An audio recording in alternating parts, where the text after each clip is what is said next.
எந்நாட்டவர்க்கும் இறைவா போற்றி. ஏகம்பத்துரையந்தாய் போற்றி. பாகம் பெண்ணுருவானாய் போற்றி. அண்ணாமலையம் அண்ணா போற்றி.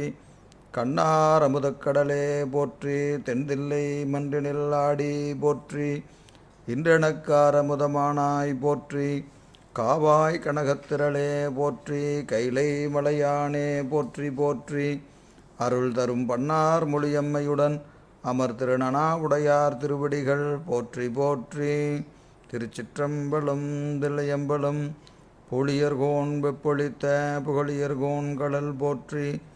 ஆளிமிசை கல்மிதப்பில் அணைந்த பிரானடி போற்றி. வாழி திருநாவலூர் வன்தொண்டர் பதம் போற்றி. ஊழிமலி திருவாதபூரர் திருத்தாள் போற்றி. சைவத்தின் மேல் சமயம் வேறு இல்லை, அதில் சார் சிவமாம் தெய்வத்தின் மேல் தெய்வம் இல்லெனும் நான்மறை செம்பொருள் வாய்மை வைத்த சிறு தேவாரமும் திருவாசகமும் உய்வைத்தரச் செய்த நால்வர் பொற்றாள் எம் உயிர் துணையே. தில்லை வாழந்தனரே முதலாக சீர்படைத்த தொல்லையதாம் திருத்தொண்ட தொகையடியார் பதம் போற்றி. ஒல்லையவர் புராண கதை உலகறிய விரித்துரைத்த செல்வமளி குன்றத்தூர் சேக்கிழாரடி போற்றி. ஈராண்டில் சிவஞானம் பெற்றுயர்ந்த மெய்கண்டார் இணைத்தாள் போற்றி. நாராண்ட பல்லடியார்க்கு அருள் புரிந்த அருள் நந்தி நற்றாள் போற்றி.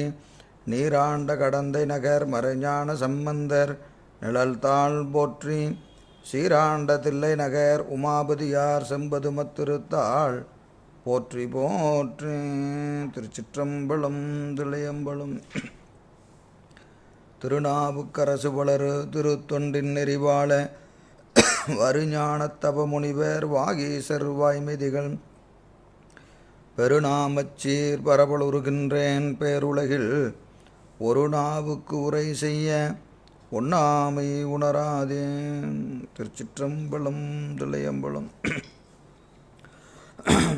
எல்லாமல்ல ஈர்த்தனை ஆண்ட எந்தை பிரான் அருள் தரும் பன்னார்மொழி அம்மையுடன் அமர் திருநனாவுடை பெருமானது திருவிடித்தாமரைகளை மணமொழி மேகலாலே வணங்கி அடியேனை இந்த சென்னேரிலே ஆற்றுப்படுத்திய ஆசிரிய பெருமக்களுடைய திருவிடித்தாமரைகளை மணமொழி மேகலாலே வணங்கி இந்த சிவப்பிரகாச ஞான சிந்தனையை செய்மெடுத்து கொண்டிருக்கின்ற அத்துணை அடியார் பெருமக்களுடைய திருவிடித்தாமரைகளையும் மணமொழி மேகலாலே வணங்கி மகிழ்கின்றேன். திருவருளும் குருவருளும் கூட்ட நம்முடைய உமாபதி சிவனார் அருளி செய்த சிவப்பிரகாசமாகிய ஞானப்பணுகளை தொடர்ந்து சிந்திப்பதற்கும் வழிபாடு செய்வதற்கும் நமக்கு திருவருள் வாய்க்கு பெற்றிருக்கிறது. அந்த வகையிலே திருவருளையும் குருவருளையும் நேள நினைந்து நாம் நேற்றைய வகுப்பில் சிவப்பிரகாசத்தினுடைய 58வது பாடலை சிந்தித்து வருகின்றோம். அதாவது இந்த ஆன்மா சதசத்து என்பதை 57வது பாடலிலே காட்டி இது சத்தையும் அசத்தையும் அறியும் என்பதை அங்கே காட்டினார்.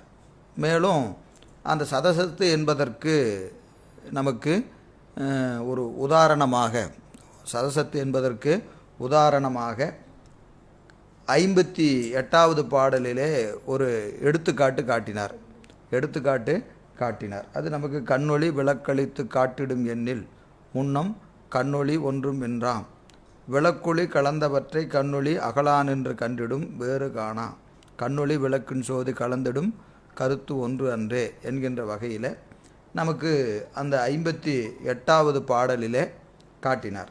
இது பார்த்திங்கன்னா நம்ம நேற்று ஓரளவு அதை சிந்தித்தோம்.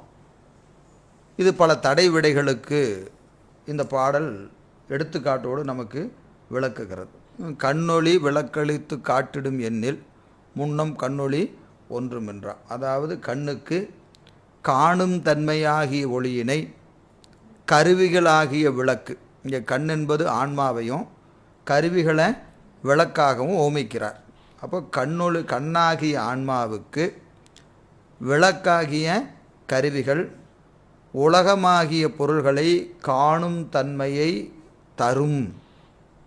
அதாவது உலகத்தை காணுகிற தன்மையை கருவிகள் என்னது ஆன்மாவுக்கு தருகிறது என்று நீ கூறுவாயானார். இப்படி கூறக்கூடிய சமயம் இருக்குது, அதில் முன்னாடி நம்ம பார்த்தோம். எனவே ஆன்மாவுக்கு காணுகிற தன்மை இல்லை, காணுகிற தன்மை எது கொடுக்குது? கருவிகள் ஆன்மாவிற்கு கொடுக்கிறது, காணுகிற தன்மையை கருவிகள் கொடுக்கிறது என்று சொன்னால் அதுக்கு என்ன பொருள் தரும்? ஆன்மாவுக்கு காணுகிற தன்மை இல்லை, அது ஏற்கனவே எப்படி இருந்தது? சடமாக இருந்துச்சு, அதுக்கு அறிவில்லை என்று பொருள்படும். எனவே அப்படி அதுக்கு அறிவில்லை என்று சொல்வது பொருந்தாது என்பதை இதுக்கு முன்னாடி நாம் பாடலில் பார்த்தோம். எனவே அது என்னாகாது? பொருந்தாது. அப்போது கருவிகள் ஆன்மாவுக்கு காணுகிற தன்மையை கொடுக்கவில்லை. எதுபோல? விளக்கொளி கண்ணுக்கு காணுகிற தன்மையை தராதது போல. அப்போது அது ஏன் தரலை அப்படின்னா, அதுக்கு முன்னாடி கண்ணுக்கு என்ன இல்லை? ஒளி இல்லைன்னு ஆயிரும். ஒளி இல்லாத கண்ணுக்கு விளக்கு காணுகிற தன்மையை கொடுக்கிறது என்று பொருளாகும். அப்படி பொருள் ஏன் அப்படி வச்சுக்கிட்டா என்ன குற்றம்? அப்படி தான் வச்சுக்குவோமே. அப்படின்னா அப்படி கொடுக்குறதா இருந்தால் குருட்டு கண்ணுக்கும் என்ன தெரியணும்? பார்வை இருக்கணும். ஏன்னா விளக்கு தருதுன்னு சொன்னால் கண்ணுக்கு பார்க்குற தன்மை இல்லைன்னு ஆயிடுச்சு. அப்போ எல்லா கண்ணும் பார்க்கணும். அப்போ குருட்டு கண்ணுக்கு தெரியல. அப்போது அதுலேயே என்ன ஆயிடுச்சு? அதில் நல்ல கண், அந்த பார்வை உடைய கண், பார்வை இல்லாத கண் என்று 2 வகையாக பிரிகிறது. அது மட்டுமல்ல, பார்வையுடைய கண்ணுலையும் எப்படி இருக்குது? அதுலேயும் நல்லா தெளிவாக தெரிகிற கண், கொஞ்சம் சுமாராக தெரிகிற கண், அப்புறம் கொஞ்சம் எல்லாம் கண்ணாடி போட்டால் தான் தெரியும், மயன்னு தெரிகிற கண். இப்படி கண்களிலேயே பார்க்குற பார்வையிலே எப்படி இருக்குது? பலதரப்பட்டு இருக்கிறது. ஒரே மாதிரி எல்லா கண்ணுக்கும் தெரியும். ஆனால் விளக்கு எப்படி காட்டுது? ஒரே பொருளை காட்டுது. ஒருத்தர் பார்த்த உடனே பளிச்சுன்னு சொல்கிறாரு, இன்னொருத்தர் அவர் போல தெரியுதேங்கிறார், இன்னொருத்தர் இருங்க சரியா தெரியல நான் கண்ணாடி போட்டு பார்க்குறேங்கிறார். அப்போது கண்ணுக்கு என்ன இருக்கிறது? தனியாக பார்க்கின்ற தன்மை என்று ஒன்று இருக்கிறது. அது ஒவ்வொரு கண்ணுக்கும் எப்படி இருக்குது? மாறுபட்டு இருக்கிறது, ஒன்று போல இல்லை. எனவே இந்த கண்ணுக்கு விளக்கு காணுகிற தன்மையை தரவில்லை என்பது நமக்கு உறுதியாக தெரிகிறது. சரி, அப்போ எப்படி வைத்து கொள்ளலாம்? அப்படி இல்லைன்னா என்ன செய்யலாம்? கண்ணொளியும் விளக்கொளியும் கலந்து நின்று ஒரு பொருளை காணும், இப்படி வச்சுக்கலாமா? 2வது ஆப்ஷன். முதல் ஆப்ஷனே இல்லை. எது? விளக்கு கண்ணுக்கு காணுகிற தன்மையை கொடுக்குதுன்னு சொன்னால் அது பொருத்தமில்லை, அதை மறுத்தாச்சு. இப்போ 2வது ஆப்ஷன் என்ன வருது? விளக்கொளியும் கண்ணொளியும் கலந்து நின்று ஒரு பொருளை காணுகிறது. நாம் அடிக்கடி இதெல்லாம் சொல்லிட்டு இருக்கிறோம், 2 கலந்து தான் காணுது. அப்படி சொல்லக்கூடாதுங்கிறார். அப்படி சொல்லக்கூடாது. ஏன் கலந்து நின்று காணுதுன்னு சொன்னால், இப்போது கண் எங்கே இருக்குது? இப்போ உதாரணத்துக்கு நம்ம ஒரு இருட்டறையில் இருக்கிறோம், பொருள் வெளிச்சத்தில் இருக்குது. இப்போ அங்கே ஒரு விளக்கு எரியுது, விளக்கு நூல் எதில் படுது? அந்த பொருள் மீது படுகிறது. ஆனால் நம்ம எங்கே இருக்கிறோம்? இருட்டில் இருக்கிறோம். இப்போ அந்த விளக்கினுடைய ஒளி எதில் இருக்குது? பொருள் மீது படுகிறது, கண்ணில் படலை. அப்போது கண்ணொளியும் விளக்கொளியும் கலந்து நின்று காணுகிறதுன்னு சொன்னால் அந்த ஒளி எதில் வரணும்? கண்ணை பற்ற வேண்டும். கண்ணை பற்றணும். அப்படி பற்றுவதில்லை. அப்போ இந்த 2 என்ன ஆகலை? கலக்கலை. அது தனியாக ஒரு ஒளி, இது தனியாக ஒரு ஒளி. அப்போ இந்த 2 ஒளியும் கலந்து நின்று ஒரு பொருளை காணுகிறது என்பதும் பொருந்தாது. 2ம் கலந்து நின்று காணுகிறது என்பதும் பொருந்தாது. இது எதற்கு ஊமை? ஒரு உலக விடயத்தை ஆன்மா அறியணும்னு சொன்னால் அது இறைவனும் வருவான், ஆன்மாவும் வரும், 2 பேரும் கூடி போய் அனுபவிக்கலாம். நீயும் வா, நானும் வரேன், 2 பேர் சேர்ந்து என்ன செய்யலாம்? அந்த பொருளை அனுபவிப்போம், பார்ப்போம், அனுபவிப்போம் என்று கூறுவது போல பொருள் தரும். அதுவும் பொருந்தாது. காரணம், இருட்டிலே இருக்கிற கண் ஒளியிலே இருக்கிற பொருளை காணுகிறது. ஒரு ஒளியில் இருக்கிற பொருளை காணுகிறது என்று சொன்னால் அது இந்த கருத்து என்னாகாது? பொருந்தாது. அப்போது வேறு எப்படி அப்படின்னா, இப்போ வேறு எப்படி வைத்துக்கலாம்? அது தனியாக இருக்குது, இது தனியாக இருக்குதுன்னா அப்படியும் காணாது. அப்போ எப்படி காணும் என்று சொன்னால், இந்த கண்ணொளி என்பதற்கும் விளக்கொளி என்பதற்கும் என்ன கருத்து அப்படின்னு பார்த்தோம்னா, அதுவும் ஒளி. எது? கண்ணும் ஒளி, விளக்கும் ஒளி. 2க்கும் ஒளி என்கின்ற பெயர் ஒற்றுமையை தவிர 2க்கும் உள்ள வேறுபாடு எப்படிப்பட்டது? ஏராளமான வேறுபாடு இருக்கிறது. இது எதற்கு ஓமை? சிவத்திற்கும் அறிவு உண்டு, ஆன்மாவுக்கும் அறிவு உண்டு. அதனால் அறிவு என்பதினாலே நாம் இருவரும் என்ன ஆயிட மாட்டோம்? ஒன்றாக மாட்டோம். அறிவு என்கிற பேர் உண்டு, அதுவும் சத்து தான், இதுவும் சத்து தான். ஆன்மாவுக்கும் அறிவு உண்டு, சிவத்திற்கும் அறிவு உண்டு என்று சொன்னாலும் கூட என்னாகாது? அது பொருத்தமுடையதாக சொல்ல முடியாது. காரணம் என்னது? அது என்னது? பேரறிவு. இது சிற்றறிவு. அது அறிந்தாங்கு அறிவது, இது அறிவித்தால் அறிவது. அறிவித்தால் அறிவது அது எல்லாத்துலேயும் வியாபகமாக இருந்து அறிவது, இது ஒவ்வொன்றாக அறிவது சுட்டறிவு. அப்புறம் மறந்து மறந்து அறிவது, ஒவ்வொன்றாக அறிவது, அதில் அழுந்தி அறிவது என்று இதற்கு எப்படி இருக்குது? பலவிதமான குறைபாடுகள் இந்த ஆன்மாவுக்கு உண்டு. எனவே ஒளி என்ற வகையில் விளக்கும் கண்ணுக்கும் ஒளி உண்டு, விளக்குக்கும் ஒளி உண்டு. ஆனால் 2 ஒளியும் என்னது? ஒன்றல்ல. 2 ஒளியும் ஒன்றல்ல என்பதை நாம் பார்க்கணும். அப்போ என்ன ஒளி? அது காட்டுகிற ஒளி, இது காணுகிற ஒளி.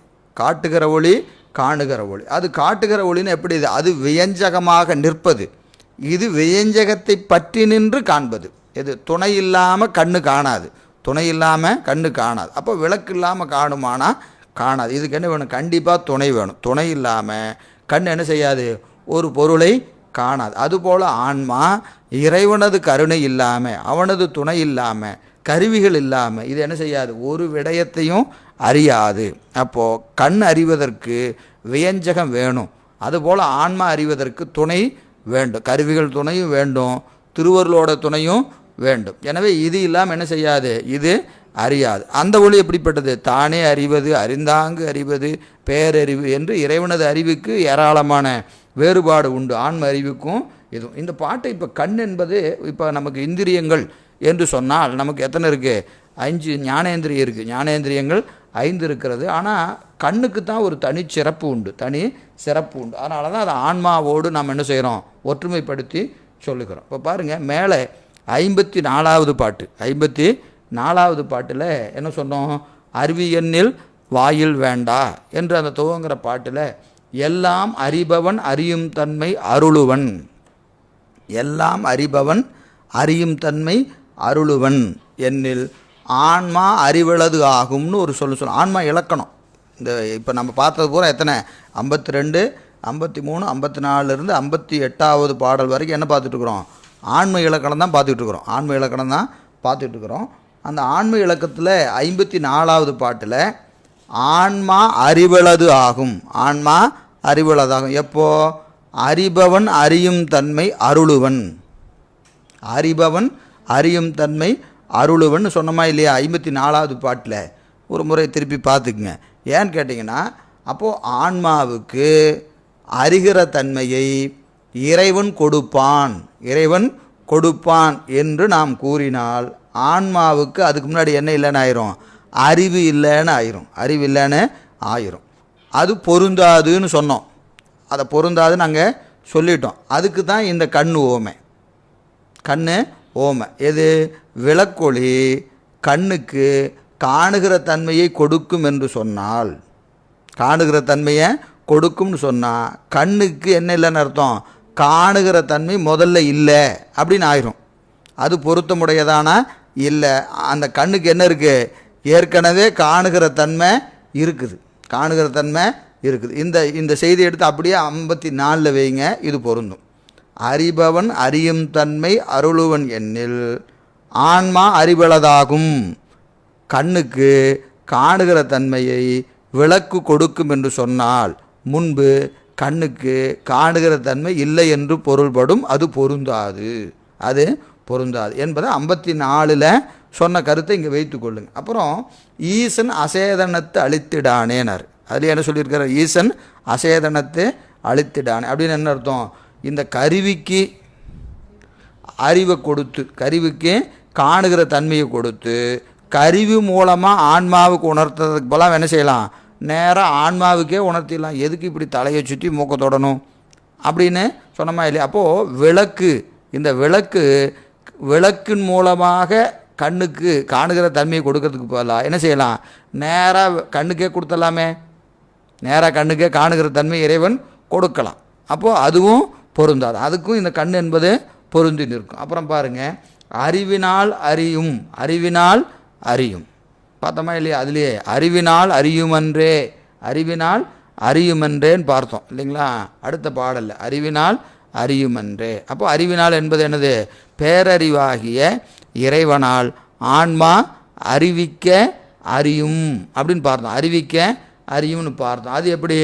இந்த கண்ணு காட்ட ஆன்மா காணும். இந்த விளக்கு, அதாவது விளக்கு காட்ட எழுது கண்ணு காணும். அப்போது விளக்கு காட்டாமல் கண்ணு காணாது. இதுக்கு காணுகிற தன்மை தான் இருக்குதுன்னு சொல்கிறீங்களா, நீயே போய் பாருங்க, என்ன செய்யாது, பார்க்காது. இதுக்கு என்ன காட்டணும், விளக்கு காட்டணும். காட்டுகிற ஒளி இல்லாமல் காணுகிற ஒளி காணாது. காணுகிற ஒளி காணாது. கண்ணு காணணும்னா என்ன காட்டணும், விளக்கு பொருளை காட்டணும். அப்போது இறைவன் அறிவித்தால்தான் ஆன்மா என்ன செய்யும், அறியும். ஆன்மா அறியும். அப்புறம் 57வது பாடலில் பாருங்கள், அசத்தை சத்துடன் நின்று நீங்கும் தன்மையால் சதசத்தாமேன்னு பார்த்தோமா இல்லையா. 57ல் என்னது, சத்தோடு நின்று சத்தான் இருக்கும், அசத்தோடு நின்று அசத்தான் இருக்கும் என்று சொன்னது போல் இங்கே கண் என்னாகும், இருளில் நின்று இருளாக நிற்கும், ஒளியில் நின்று ஒளியாக நிற்கும். எனவே ஆன்ம இலக்கணத்திற்கு மிகச்சரியான உதாரணம் எது, கண்ணு தான். கண்ணு தான் ஆன்ம இலக்கணத்துக்கு சரியான உதாரணம். இதான் நமக்கு பாருங்கள், அப்படியே தொகுத்து சொன்னால் கண்ணுக்கு தனக்கு என ஒளியுடைமை போல, கண்ணுக்கு என்ன இருக்குது, காணுகிற தன்மை இருக்கா இல்லையா, அதுபோல் ஆன்மாவுக்கு அறிவு என்ற ஒன்று தனியாக உண்டு. ஆன்மாவுக்கு அறிவு உண்டு என்பது இங்கே நம்ம இந்த உதாரணத்தில் நிறுவி இருக்கிறோம். முதல்ல இருந்தே 52லேருந்து நாம் என்ன சொல்லிட்டு இருக்கிறோம், ஆன்மாவுக்கு அறிவு உண்டு. ஆன்மாவுக்கு அறிவு உண்டு. அது பேரறிவு இல்லை, சிற்றறிவு. ஆனாலும் என்ன இருக்குது, அறிவுன்னு ஒன்று இருக்குது. அறிவுன்னு ஒன்று இருக்குது. அதுபோல் கண் ஒளியையும் இருளையும் அடைதல் போல ஆன்மா என்ன செய்யும், சிவத்தையும் அடையும் மலத்தையும் அடையும். ரெண்டையும் பற்றி நிற்கும். எப்படி கண் இருளையும் ஒளியிலையும் கலந்து நிற்பது போல ஆன்மா என்ன செய்யும், சிவத்தையும் பற்றும் மலத்தையும் பற்றி நிற்கும். அப்புறம் விளக்கின் உதவியின்றி கண் காணாது. விளக்கின் உதவியின்றி என்ன செய்யாது, கண் காணாது. அதுபோல் திருவருளின் துணையின்றி என்ன செய்யாது, ஆன்மா அறியாது என்பது கருத்து. அதுபோல் 4வது கருத்து பார்த்திங்கன்னா, கண்ணொளி விளக்கொளியோடு கூடி, கண்ணொளி விளக்கொளியோடு கூடி இருளை விட்டு நீங்குவது போல. இருளில் இருக்குது, விளக்கில் கூடாத போது எப்படி இருக்குது, இருளில் இருக்குது கண். அது என்ன ஆகிறது, விளக்கொளியோடு கூடி நின்று அந்த இருளை விட்டு நீங்குவது போல உயிர் சிவத்தோடு கூடி நின்று பெத்த நிலையிலிருந்து முத்தி நிலைக்கு போகும். மலத்திலிருந்து நீங்கி எங்கே போகும், முத்தி நிலைக்கு போகும் என்பது இந்த பாடலுடைய கருத்து. அப்போ மேலே இது வரைக்கும் சொன்ன எல்லா செய்திகளையும் இந்த ஒரே ஓமையில் வைத்து நாம் பார்க்கலாம். 52வது பாட்டிலிருந்து 57வது பாடல் வரைக்கும் சொல்ல ஆன்ம இலக்கணங்கள் அனைத்தும் இந்த ஒரே ஓமையில் பொருத்தி காட்டலாம் என்பதை நாம் இங்கே பார்க்கணும். சரி, அடுத்த பாடல் பாருங்கள். உயிரை பற்றிய பிறருடைய கொள்கை. உயிரை பற்றி உயிர் எப்படி இருக்கும் அது என்பதை அடுத்த பாடலில் காட்டுகிறார். அதை சைவம் சொல்லக்கூடிய மறுப்பு, பிறருடைய கொள்கையையும் சைவத்தினுடைய மறுப்பும். 59 ஆன்மா சார்தலின் வண்ணமாதல் என்பதற்கு மேலும் ஒரு ஓமை சொல்கிறார். அங்கே கண் சொன்னாரா இல்லையா, போன பாட்டில் கண் சொன்னார். இப்போ என்ன செய்கிறாரு, இன்னொரு ஓமையை காட்டுகிறார். அது பாருங்கள், பாடல் 59. ஓரிடத்து இருத்தல் மாயா உரு நிறைந்திடுதல் ஒன்றாம் பேரிடத்து உரைதல் தானே பிறங்கு அறிவாகி நிற்றல் சோர்வுடை சடம் நிகழ்தல் எனும் இவை சொல்லார் நல்லோர் ஓரிடத்து உணரும் உண்மை ஒளிதரும் உபலம் போலும். மீண்டும் ஒரு முறை படிக்கிறேன். ஓரிடத்து இருத்தல் மாயா உரு நிறைந்திடுதல் ஒன்றாம் பேரிடத்து உரைதல் தானே பிறங்கு அறிவாகி நிற்றல் சோர்வுடை சடம் நிகழ்தல் எனும் இவை சொல்லார் நல்லோர் ஓரிடத்து உணரும் உண்மை ஒளிதரும் உபலம் போலும். இதற்கு கொலு பாருங்க. தொடுத்த ஐவகையின் தொல்லுயிர் தன்மை அடுத்ததன் இயல்பாகும் என்றது. தொடுத்த ஐவகையின் 5 வகையான கருத்து தொல்லுயிரின் தன்மை அடுத்ததன் இயல்பாகும். உயிரினுடைய தன்மையை இங்கே என்ன செய்கிறார், ஓமையோட காட்டுகிறார். அதுதான் கொலுவில் சொல்கிறார். பாருங்கள், முதல் கருத்து ஓரிடத்து இருத்தல். ஓரிடத்து இருத்தல் இது யாருடைய கருத்து, மிருதி நூலார் என்று சொல்லக்கூடியவங்க. அப்புறம் பாஞ்சராத்திரிகருக்கும் இந்த கருத்துண்டு, 2 பேர்த்துக்கு இந்த கருத்துண்டு. பாஞ்சராத்திரிகளும் மிருதி நூலார் என்று சொல்லக்கூடிய அவர்களுக்கும் இந்த கருத்துண்டு. என்னது, ஆன்மா என்பது எங்கே இருக்குது, உடம்பில் ஆன்மா எங்கெங்கே இருக்குது. இது எல்லாரும் கேட்குற கேள்வி. நீங்கள் ஆன்மா இருக்குன்னு சொல்லி அந்த உயிர் எங்கே இருக்குது, உடம்பில் உயிர் எங்கே இருக்கிறது என்று சொன்னால் அது என்ன சொல்கிறாங்க, ஓரிடத்திலே, அதாவது ஏற்றி வைக்கப்பட்ட விளக்கு, ஒரு விளக்கு இருக்கு இல்லையா, ஒரு அறை இருக்குது, ஒரு அறையில் என்ன செய்கிறோம், ஒரு விளக்கை ஏற்றி வைக்கிறோம், ஒரு இருட்டறை, அதில் நடுவில் வந்து என்ன செய்கிறோம், ஒரு விளக்கை ஏற்றி வைக்கிறோம். அப்படி ஏற்றி வைச்சா அந்த ஒளி எப்படி இருக்குது, அந்த அறை பூரா பரவி நிற்கிறது.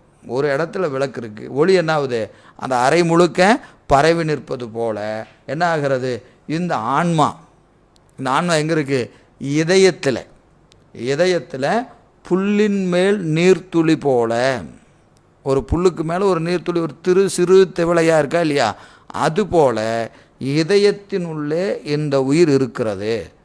இதயத்தில் என்ன இருக்கு, உயிர் இருக்குது. அது எப்படி இருக்கும், அணுவளவாய் நிற்கும். அணு அளவாக ரொம்ப சின்னதாக இருக்கும். அப்புறம் அதனுடைய அறிவு, உயிர் எங்கே இருக்குது, இதயத்தில் இருக்குது.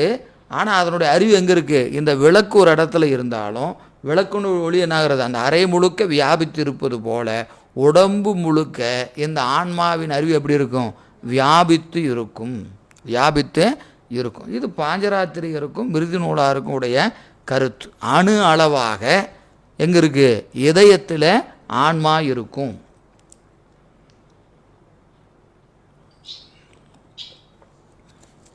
அதனுடைய வியாபகம் உடம்பு எங்கும் பரவி நிற்கும் என்று சொல்கிறாங்க. அதுக்கு ஓம் என்ன சொல்கிறாங்க, ஒரு அறையில் வைக்கப்பட்டிருக்கிற விளக்கு என்று காட்டுகிறாங்க. அடுத்தது என்ன சொல்கிறாங்க, மாயா உரு நிறைந்திடுதல். இப்போ இப்படி அறிவு இதயத்தில் இருக்குது அப்படின்னு சொன்னால் இதை நாம் என்ன செய்கிறோம், இதை நாம் ஏற்றுக்கொள்வதில்லை.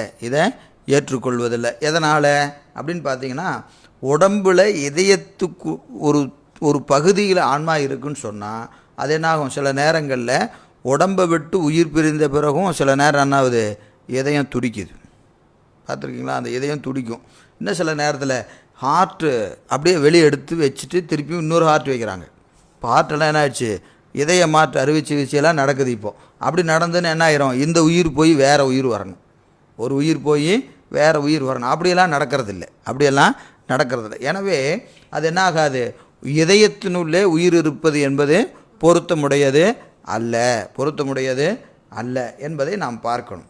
அப்புறம் சில நேரத்தில் இதய துடிப்பே கொஞ்சம் நேரம் நின்று போகுது. அப்புறம் என்ன ஆகுது, அது மீண்டும் வருகிறது. அந்த வகையில் நம்ம நிறைய அறிவியல் பூர்வமாக இதயத்தில் மட்டும் உயிர் இருக்கிறது என்பதை நாம் ஏற்றுக்கொள்ளலாம். ஏன்னு சொல்லுங்கன்னா, இப்போ தலையில் ஓங்கி ஒருத்தர் அடிக்கிறார், ஒரு இரும்பு ராடை எடுத்து என்ன செய்கிறாங்க, தலையில் ஓங்கி அடித்த உடனே என்ன ஆகுது, உசுறு போயிடுது. உயிர் போகக்கூடாது. ஏன்னா உயிர் எங்கே இருக்குது, இதயத்தில் தானே உயிர் இருக்குது. தலையில் அடித்தா ஏன் உயிர் போகுது, அவருக்கு வலி இருக்கலாம், ஆனால் என்ன ஆகக்கூடாது, உயிர் போகக்கூடாது. அப்புறம் திடீர்னு ஒரு மேஜர் ஆக்சிடெண்ட் ஆகுது, இதயம் அப்படியே பாதிப்பு இல்லாமல் அப்படியே புத்தம் புதுசாக இருக்குது, அதில் சிறு அடிகோடு இல்லை, உசுறு போயிடுது. அதனால் எப்படி போகும், இதயத்துக்கு பாதிப்பே இல்லை. இதயத்தினுள்ள உயிர் எப்படி இருக்கும், அந்த சிறு துளி போல் இருக்குதுன்னு சொன்னால் அங்கே என்ன ஆகக்கூடாது, அந்த உயிர் அங்கே பிரியக்கூடாது. ஆனால் அப்படி பிரிந்து போகிறது. மற்ற உடம்பினுடைய பல பகுதிகளில் அடிபடும் போத உடம்பை விட்டு உயிர் பிரிந்து போகிறது என்று சொன்னால் அங்கே என்ன இல்லைன்னு அர்த்தம், உயிர் ஒரு இடத்துல இருக்குது என்பது என்னாகாது, பொருத்தமில்லை என்பதை நாம் பார்க்கிறோம். அடுத்தது சமணருடைய கருத்து பாருங்கள், மாயா உரு நிறைந்திடுதல். சமணர் என்ன சொல்கிறாங்க, மாயா உரு நிறைந்திடு, அதாவது ஆன்மா மாயாகாரியமாகிய உடலெங்கும் நிறைந்து நிற்கும். உடம்பு பூரா இருக்குங்க, அது ஒரு இடத்துலன்னு சொன்னால் தான் மறுக்கிறீங்க. இப்போ நாங்கள் என்ன சொல்கிறோம், உடம்பு பூரா இருக்குது, உடம்பு பூரா உயிர் இருக்குது. அது யாருடைய கருத்து, சமணருடைய கருத்து. அந்த உடம்பு பூரா இருக்குதுன்னு சொல்லிவிட்டு அதை அவங்க என்ன செய்கிறாங்க, இன்னும் பல கருத்துக்களை அதன் மீது வைக்கிறாங்க. என்ன அப்படின்னு கேட்டிங்கன்னா, ஆன்மா உடம்பளவில் வியாபகமாக நிற்கும். அது எப்படி தெரியுமா, உடம்பு பெருசாக இருந்தால் எப்படி இருக்கும், உயிர் பெருசாக இருக்கும், அதுக்கு அறிவும் எப்படி இருக்கும், பெரிய அறிவாக இருக்கும். உடம்பு சின்ன உடம்பாக இருந்தால் அதுக்குள்ளே இருக்கிற உயிர் எப்படி இருக்கும், சின்ன உயிராக இருக்கும். அதுக்கு அறிவு எப்படி இருக்கும், அந்த அளவுக்கு தான் இருக்கும் உடம்பு. ஏன்னா அவங்களுக்கு உயிர் என்பதே அறிவு தான். சமணரை பொறுத்த வரைக்கும் உயிர் என்ற பொருள் தனியாக கிடையாது. அவங்க என்ன சொல்கிறாங்க, உயிர் என்பது என்னது, அறிவு தான் உயிர், தனியாக உயிர் என்ற ஒன்று கிடையாது. அப்போது உடம்பளவில் உயிர் இருக்குது அப்படின்னா, உடம்பு பெருசாக இருந்தால் அறிவு எப்படி இருக்கணும், பெரிய அறிவாக இருக்கும். உடம்பு சின்னதாக இருந்தால் சின்ன அறிவாக இருக்கும். இது அவங்க பழைய அவங்க நூல் எடுத்து பார்த்தோம்னா தெரியும். அவருடைய அந்த தீர்த்தங்கரர் என்று சொல்லக்கூடியவர் முதல்ல இருந்தவர் எப்படி இருந்தாராம், மலை மாதிரி பெருசாக இருந்தாராம். இப்படியே பெரிய இத்தனை நீளம் இத்தனை உயரம் இப்படி இருந்தார் அப்படிம்பாங்க. ஏன்னு கேட்டால் அவர் எவ்வளோ பெரிய அறிவாளி. அவர் யார், பெரிய அறிவாளி. அதனால் என்ன ஆகிட்டார், அவர் உடம்பும் அவ்வளோ பெருசாக இருந்தது. அதனால தான் அவருக்கு அறிவு பெருசாக இருந்ததும்பாங்க. அப்புறம் அடுத்து வர வர என்ன ஆயிடுச்சு, அறிவு தேஞ்சிக்கிட்டே வந்துருச்சு ஆன்மாவுக்கு. அதனால் நம்ம இப்போ 5.5 அடியில் வந்து நிற்கிறோம். இல்லைன்னா நமக்கு அறிவு பெருசாக இருந்தால் நம்ம எப்படி நிற்போம், நல்லா ஜெய்ஜாண்டிக்காக இருப்போம். பெருசாக இருந்தாங்கன்னா எப்படி, அது அவர்களுக்கு எப்படி இருக்குது, அறிவு பெருசாக இருக்கும் என்பது அவருடைய கருத்து. ஆனால் உடல் அழியும் போது ஆன்மா அழியும், உடல் அழியும் போதே ஆன்மா அழியும் என்பது யாருடைய கருத்து, சமணருடைய கருத்து. உடம்பு அழிச்சிட்டா கூடவே என்னது, ஆன்மாவும் அழிஞ்சு போகும். எனவே இப்படி இந்த எறும்பில் எறும்பளவுக்கு ஒரு ஆன்மா இருக்கும், யானையில் யானை அளவுக்கு ஒரு ஆன்மா இருக்கும் என்பது அவருடைய கருத்து. இதை நாம் என்ன செய்கிறோம், மறுக்கிறோம். அப்படியெல்லாம் இல்லை. உடம்பில் அறிவு என்பது உடம்பு பூரா வியாபகமாக இருக்குன்னு சொன்னால் உனக்கு என்ன ஆகக்கூடாது, அவத்தைப்படக்கூடாது. நீ முதல்ல என்னது அவத்தை என்பது என்ன, இப்போ உடம்பு பூரா எல்லாம் இருக்கா இல்லையா, கண்ணு காது மூக்கு எல்லாம் ஏதாவது குறைஞ்சிருக்கா. நீ இப்போ தூங்க போகும்போதே அறிவு குறையுதா இல்லையா, தூங்க போனால் அறிவு குறையுதா இல்லையா, அறிவு குறையுது. அறிவு குறைஞ்சுன்னா நீ உன்னோட கணக்கு பூரா என்ன ஆயிருக்கணும், உடம்பு குறைஞ்சிருக்கணும். உடம்பு குறைஞ்சாதான் அறிவு குறையும், உடம்பு குறைஞ்சாதான் அறிவு குறையணும். அப்புறம் உடம்பு அறிவு வளர என்ன ஆயிடணும், உடம்பு பெருசாகணும். அப்போ நம்ம அது ஈஸியாக கண்டுபிடிச்சிடலாம். வகுப்புலையெல்லாம் அப்படி இருந்திருந்தால் கொஞ்சம் நல்லா இருந்திருக்கும். எப்படி இருக்கும், அப்படியே 5.5 அடி இருக்கிறவர் திடீர்னு 3.5 அடி ஆயிடுவார். ஏன்னா அவர் அவத்தைப்படுறாரு, அவத்தைப்படும்போது சடார்னு சுருங்கிடுவார். அப்போ பார்த்தோன்னே எங்கே பெருசாக இருந்தார் ஆளை காணா அப்படின்னா அவர் கருவியெல்லாம் போயிடுச்சு, அறிவு குறைஞ்சிருச்சு, ஆள் 3.5 அடி ஆகிட்டார். இன்னும் 10 நிமிஷம் கழித்து பார்த்தா 2 அடி ஆயிடுவார். எங்கே துரியாதீயத்துலேருந்து துரியத்துக்கு அங்கே சாக்கரத்துலேருந்து சொப்பனத்துக்கு வந்து சுளுத்திக்கு வந்துட்டார். அப்போ துரியாதீயத்துக்கு போயிட்டு எப்படி இருப்பார், சும்மா 72 சைஸில் எங்கேயாவது உருண்டுட்டு இருப்பார். ஏன்னா உடம்பு என்னாச்சு, சுருங்கி போச்சு உடம்பு. ஏன், அறிவு சுருங்கிருச்சு. அறிவு சுருங்கினா என்ன ஆயிடணும், உடம்பு சுருங்கணும். இப்படி இருந்தால் கொஞ்சம் நல்லா தான் இருக்கும். எங்கள் வகுப்பில் யார் தூங்குறாங்க யார் முழிச்சிட்ருக்குறாங்கலாம் கொஞ்சம் ஈஸியாக கண்டுபிடிச்சிடலாம். அப்படி வேறு இல்லை, அது கொஞ்சம் நமக்கு இடைஞ்சலாக தான் இருக்குது. ஆனாலும் என்ன செய்கிறது, அப்படி இல்லையே. அப்போது அறிவு பெருசாக இருந்தால் ஆன்மா அந்த உடம்பும் பெருசாக இருக்குன்னா, இப்போ நமக்கு 5.5 அடி இருக்கிறோம், 5.5 அடிக்கு நமக்கு அறிவு இருக்குன்னா, அறிவு அவத்தைப்படும் போது அறிவு குறையுது. அறிவு குறையும் போது என்ன ஆகணும், உடம்பு குறையணும், உடம்பு குறையணும். அப்படி ஒன்றும் குறையிற மாதிரி இல்லை. எனவே உடம்பு முழுக்க ஆன்மா இருக்குது, உடம்பு முழுக்க ஆன்மா இருக்குது. அதாவது ஆன்மா அவங்கள பொறுத்த வரைக்கும் அறிவு, சமணரை பொறுத்த வரைக்கும் என்னது, அறிவு. எனவே உடம்பு முழுக்க அறிவு இருக்குன்னு சொன்னால் அறிவு குறையும் போது உடம்பு குறையணும், அப்படி குறைவதா இல்லை. அப்புறம் உடல் வளர வளர அறிவு வளரணும், உடல் குறைய குறைய அறிவு குறையணும். இப்போ குழந்தையாக இருக்கிறோம், அப்போ ஒரு அறிவு இருக்குது. அப்புறம் சரியாக தானே இருக்குது, வளர வளர நமக்கு அறிவு வளருதா இல்லையா. 2 வயசில் இருக்கும்போது அறிவு கொஞ்சம் கம்மியாக இருந்தது. அப்புறம் 3 வயசு ஆகுது, 5 வயசு ஆகுது, 10 வயசு ஆகுதுன்னா உடம்பு வளருதா இல்லையா, உடம்பு கொஞ்சம் கொஞ்சமாக வளர்ந்துட்டு வருது. அப்போ அறிவு வளருதா இல்லையா, வளருது. அப்போ கரெக்டாக தானே சொல்கிறான், அவன் சொல்கிறது சரியாக தானே இருக்குது அப்படின்னு நினைப்போம். ஒரு 25 வயசு ஆனதுக்கப்புறம் என்ன ஆகாது, உடம்பு வளராது, நின்று போகும். 25 வயசுக்கு மேலே என்ன ஆகாது, உடம்பு அப்படியே ஸ்டாண்டர்டாக நின்று போயிடும். அப்போ அறிவு அதுக்கு மேலே அவனுக்கு வளரவே வளராதா. 25 வயசுக்கு மேலே அறிவு வளராதானா, சில பேருக்கு 60 வயசுக்கு மேலே தான் யோசிக்கிறான், என்ன வாழ்க்கை வாழ்ந்தோம், அடடா இத்தனை நாள் வாழ்க்கையை வீண் பண்ணிட்டு மாட்டிருக்குதே அப்படின்னு அவனுக்கு அறிவே எப்போ வருது, 60 வயசில் தான் வருது. அப்போ அவனுக்கு அறிவு அப்போ வளரலைன்னு அர்த்தமா, அல்ல உடம்பு வளரலை உனக்கு, இதுக்கு மேலே என்ன ஆகாது, அறிவு வளரணும். அப்போ என்ன ஆகும், வயசு ஆக ஆக உடம்பு தேய தொடங்கும், அந்த உடம்பெல்லாம் சுருக்கம் வந்து அப்படியே சுருங்கிக்கிட்டே வரும். அப்போ உடம்பு சுருங்குங்க, அறிவு சுருங்கிடுமா அப்படின்னு அப்படியெல்லாம் இல்லை. ஏன்னா அவர்களுக்கு அனுபவம் பெருகி கொண்டே வர வர அறிவினுடைய நுட்பெண்ணாகும் கூடிக்கொண்டே போகும். அப்போது உடம்புக்கும் அறிவுக்கும் சம்பந்தம் இல்லை, எனவே அதுவும் இல்லை. அப்புறம் ஞானேந்திரிய விடயங்கள் ஒரு காலத்தில் அறிதலும் ஒரு காலத்தில் அறியாமையும். ஞானேந்திரியம் என்ன செய்யுது, ஒரு நேரத்தில் அவத்தைப்படும் போது தானே, அவத்தைப்படும் போது அறியுது, படாத போது என்ன ஆகுது, அவத்தைப்படாத போது அறிகிறது, அவத்தைப்படுகிற போது அறிய மாட்டேங்குது. ஆனால் அப்போது உடம்புல ஏதாவது குறைபாடு இருக்கானா இல்லை. அப்போ அறிவு நிலையில் என்ன கிடையாது, ஒன்றும் வேறுபாடு இல்லை. இன்னொன்று பார்த்தீங்கன்னா, உடல் உறுப்பு சிதைய அறிவு சிதைதல் வேண்டும். திடீர்னு ஒருத்தன் போகிறான், ஒரு விபத்தில் ஒரு கையோ காலோ போயிடுச்சு, அப்போ அவனுக்கு அறிவு அவ்வளோ குறைஞ்சிருமா? உடம்பு முழுக்க அறிவு, உடம்பளவில் அறிவு இருக்குன்னா உடம்புல ஒரு உறுப்பு குறைஞ்சா என்ன ஆயிடணும்? அவனுக்கு அறிவு குறையணுமா இல்லையா? ஒரு கை போச்சுன்னா கையளவுக்கு அறிவு குறையணும், கால் போச்சுன்னா காலளவுக்கு அறிவு போகணும். அப்படியும் ஒன்று இல்லை. அப்புறம் பாருங்கள், யானைக்கு யானை அளவுக்கு அறிவு இருக்கணும், எறும்புக்கு எறும்பளவுக்கு அறிவு இருக்கணும்னா அப்படியெல்லாம் இல்லை. ஏன் சில நேரத்தில் பாருங்கள், உடம்பு பெருசாக இருக்கும், அது ஒன்றும் செய்யாது, ஆனால் துளுண்டு தான் இருக்கும், அது பண்ணுற வேலை பயங்கர வேலையாக இருக்கும். அதுக்கு ரொம்ப அறிவு என்ன வச்சுருப்பார் பெருமான், ரொம்ப ஷார்ப்பாக வச்சுருப்பார். அப்போது உடம்புக்கும் அறிவுக்கும் சம்பந்தம் இல்லை என்பதை நாம் பார்க்கணும். எனவே இவ்வாறு இந்த கருத்துக்களை நோக்குகிற போது என்னாகாது, உடல் முழுக்க ஆன்மா விரைவி நிற்கும் என்ற கருத்து என்னாகாது, பொருந்தாது. அந்த ரெண்டாவது கருத்தும் பொருந்தாது. அப்புறம் மூன்றாவது கருத்து பாருங்கள், ஒன்றாம் பேரிடத்து உரைதல். அதாவது ஆன்மா எப்படி அறியும் அப்படின்னு கேட்டிங்கன்னா, வியாபகமாய் நின்று அறியும். பேரிடத்து என்பது என்னங்க, வியாபகம். பேரிடத்து நின்று அறியும். ஆன்மாவுக்கு என்ன உண்டு, வியாபக அறிவு உண்டு. அப்படி எப்படி இருக்கும், உடம்புல அளவில் இல்லை, அது வியாபகமாக எல்லாவற்றையும் எப்படி அறியும், ஆன்மா வியாபகத்தன்மை உண்டு என்பது யாருடைய கருத்து? ஐக்கியவாதியுடைய கருத்து. அப்போது அதற்கு நம்ம மேலே சொன்னது தான் அதே உதாரணம் தான் பொருந்தும். எப்படின்னு கேட்டிங்கன்னா, ஐயா வியாபக அறிவுன்னு சொல்கிற, நீ அவத்தப்படுறியே, வியாபக அறிவுன்னா எப்படி அறியணும், இருந்த இடத்துலேருந்து 224 புவனத்தில் நடக்கிறதையும் நீ அறிஞ்சால் தான் உனக்கு என்ன பேர், வியாபக அறிவுன்னு பேர். நீ தூங்கும்போது பக்கத்தில் என்ன நடக்குதுன்னே உனக்கு தெரிய மாட்டேங்குது. நீ எங்கே போய் 224 புவனத்தில் நடக்கிறத சொல்ல போகிறியா? கண்ணை முழிச்சுக்கிட்டே இருக்கிற, என்ன சொன்னீங்கன்னு கேட்குற, கண்ணை முடிச்சுக்கிட்டே கேட்டுக்கிட்டே என்ன சொல்கிற, என்ன சொன்னீங்க சரியா விளங்கலைன்னு கேட்குற. நீ நேருக்கு நேரம் சொல்கிறதையே உனக்கு புரிய மாட்டேங்குதே, நீ எங்கே போய் வியாபக அறிவு?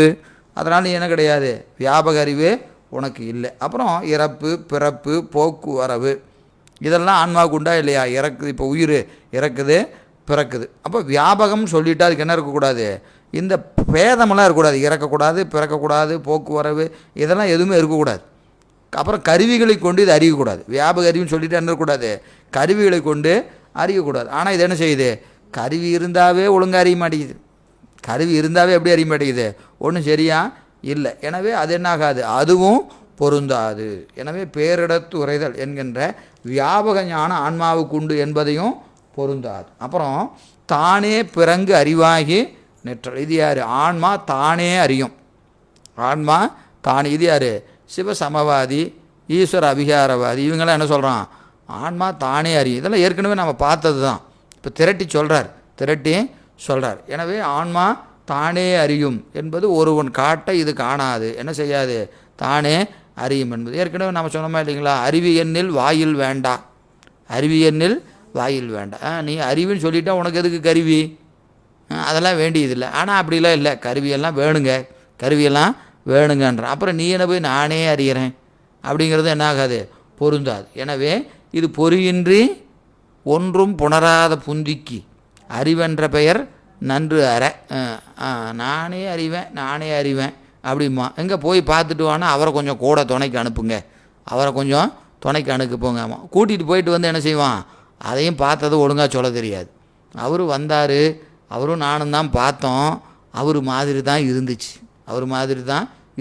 அப்போ என்ன செய்ய முடியாது, அதுவும் பொருத்தமுடையது அல்ல. அப்புறம் இதே கருத்து சாங்கியருக்கு உண்டு. எந்த கருத்து, ஆன்மா பிறங்கு அறிவாகி நிற்றல் என்பது யாருடைய கருத்து, சாங்கியருக்கு அந்த கருத்து உண்டு. ஆனால் தன்மை என்ன அப்படின்னு கேட்டிங்கன்னா, இவன் என்ன சொல்கிறான், ஆன்மா தானே அறியும் என்பது யாருடையது, சிவசமவாதி ஈஸ்வர அவிகாரவாதியுடைய கருத்து. ஆனால் இவங்க என்ன சொல்கிறாங்க சாங்கியர் அப்படின்னா, உயிர் என்பது அது குணிப்பொருள் அல்ல, குணம். உயிர் என்பது குணம், அது அறிவு மாத்திரையாக நிற்கும் என்பது சாங்கியருடைய கருத்து. எனவே அதுவும் பொருந்தாது. ஏன்னு கேட்டிங்கன்னா, ரொம்ப வேகமாக போகிறணும். சரி, எனவே அந்த உடம்பின்கண் நின்று அந்த கரணங்கள் எல்லாம் தொழில்பட்டு, உடம்புல நின்று என்ன செய்யுது, அந்த கரணங்கள்லாம் தொழில்பட்டு ஆன்மாவுக்கு என்ன ஆகுது, இச்சா ஞான கிரியைகள்லாம் நிகழ்கிறதா இல்லையா? ஆன்மாவுக்கு இச்சை ஞானம் தொழில்படணும்னு என்ன செய்யணும், 96 கருவி இருக்குது. 96 கருவி இருந்தால் தான் என்ன செய்யும், இதற்கு அறிவு, இச்சை, தொழில். அதுக்கு என்ன செய்கிறாங்க, மேலேருந்து செலுத்துறதுக்கு சிவதத்துவம்னு ஒரு 5 பேர்த்த வச்சு, சிவதத்துவம் எத்தனை 5 பேர்த்த வச்சு, அப்புறம் இச்சை எழுப்புறதுக்கு ஒரு கருவி, ஞானத்தை எழுப்புறதுக்கு ஒரு கருவி, கிரியை எழுப்புறதுக்கு ஒரு கருவி. அதுவும் தனியாக என்னது, கலை, வித்தை, அராகம், இந்த 3.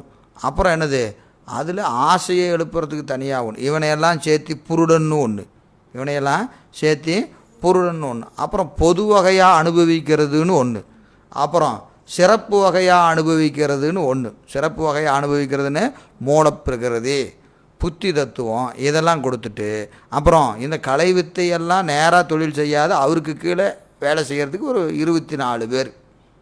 இந்த வித்யா தத்துவத்துக்கு கீழே எத்தனை பேர், 24 பேரை வச்சு, அந்த 24 பேர்த்துக்கு கீழே தாத்வீகங்களை எல்லாம் வச்சு, இத்தனை பேர்த்தை வச்சு தான் இந்த ஆன்மா என்ன செய்யுது, இந்த அறிவு, இச்சை, செயல் என்று சொல்லக்கூடிய 3 அப்போ தான் விளங்கின மாதிரி இருக்குது. இத்தனை பேர்த்தையும் வச்சு ஏற்கனவே என்ன செய்கிறான், போகிற மாதிரி இருக்குது, அவ்வளவுதான். அதுக்கு அவ்வளோதான் விளங்குது. எனவே இதெல்லாம் இல்லை, நான் அறிவு, இது என்னது, அறிவு தானே விளங்கும் என்றது என்ன ஆகாது, அது பொருத்தமுடையது அல்ல, பொருத்தமுடையது அல்ல. எனவே அதையும் விட்டுருங்க. அப்புறம் சோறு உடை சடம் நிகழ்தல், சோறு உடை சடம், இது 5வது கருத்து. என்னது, கருவிகள் அறிவை கொடுக்க ஆன்மா அறியும். இது நம்ம இதுவும் பார்த்ததானே, ஆன்மாவுக்கு கருவிகள்லாம் என்ன செய்யும், ஆன்மாவுக்கு அறிகிற தன்மையை கொடுக்கும். இது யார், வைசேடியர் நியாய நூல், மிருதி நூலார் பார்த்தோமா இல்லைங்களா, போன பாடலில் மிருதி நூலார் அவங்க தான் இது.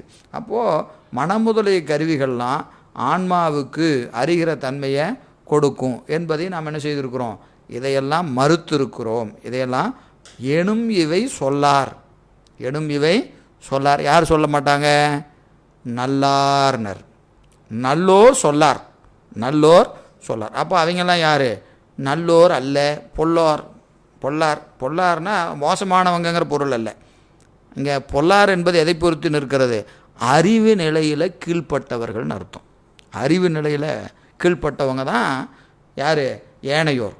ஏனையோர் யார், அப்போது சைவ சித்தாந்தியை தவிர ஏனையோரில் என்ன செய்வாங்க, இப்படியெல்லாம் சொல்லுவான். என்னென்ன, ஓரிடத்து இருத்தல், மாயா உரு நிறைந்திடுதல், ஒன்றாம் பேரிடத்து உரைதல், தானே பிறங்கு அறிவாகி நிற்றல், சோறுடை சடம் நிகழ்தல் என்று அவனெல்லாம் சொல்லிகிட்டு இருப்பான், அவனெல்லாம் சொல்லிகிட்டு இருப்பான். நல்லோர் இவ்வாறு சொல்லார், நல்லோர் இவ்வாறு சொல்லார். அந்த நல்லோர் யார் அப்படின்னு கேட்டிங்கன்னா,